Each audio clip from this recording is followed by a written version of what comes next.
Even though the biggest hat I wear in service to my community is a public inspirational speaker, I also wear the hat as a life coach and an emotional wellness talk therapist. And I work with so many women, different age groups, different backgrounds, very diverse. And I deal with women who are dealing with marriage issues or parenting issues or issues of being exhausted from caregiving, abuse, feeling stuck, wondering how they're going to overcome their past hurts, letting go of a story, letting go of an addiction, letting go of a hurt.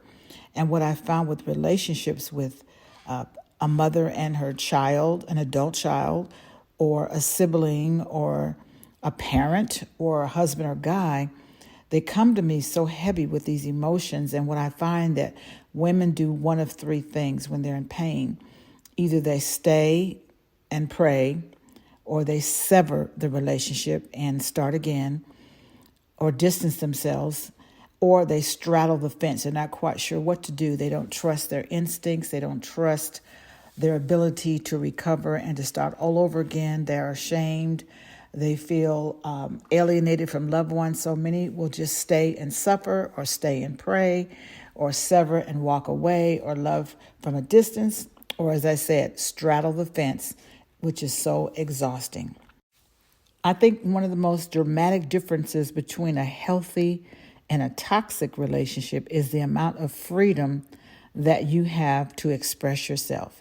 If you find that you're suffering in silence, if you find that you are being manipulated, gaslighted, put down, abused violently, physically or emotionally, if you are treated as if you don't matter, your opinion doesn't matter, you're shut down, you know that that is a toxic relationship. When I'm working with women, I hear these phrases: I can't, I'm alone, I'm different, I feel like I'm going crazy, I'm hurting, I feel guilty, I feel ashamed.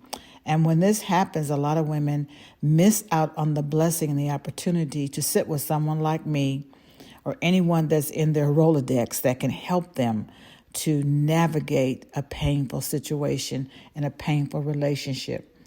It's so important that we seek help and not allow the enemy within and the enemy without to shut us down and make us feel like we don't have a voice. I facilitate my life coaching and therapy sessions online through FaceTime or Zoom, or I do it by phone call, or I do it in person if the person lives near me in the Southern California area. I've been working with a young lady that's been really going through a lot of an emotional roller coaster. I helped her to understand the reason why she's sad so much, that's the main emotion that she feels is just sadness. And I helped her to understand that sadness is just 1 degree away from anger. You're sad, but you're really mad. And when a person is dominantly sad all the time, they have lost their voice to express their anger about how they've been treated. And so I asked her to give me a list of things that she is angry about, because maybe it's easier to write it down as opposed to actually saying it. And she shared with me some of the reasons why she's angry.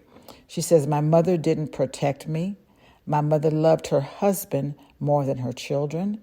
My mother didn't hug, kiss, or tell me she loved me as a child. My mother valued and loved males more than females. My mother and my family made me feel like I'm unlovable. My rapist has never been punished. I chose a man who is incapable of being a father to my children. I was unable to provide my children with a good father. I'm angry that my daughter had to endure a lifetime of sickness which caused her death. I'm angry that my son displays his anger by yelling and losing his temper with me. And she shared with me that not only does her son treat her poorly, but her husband does too.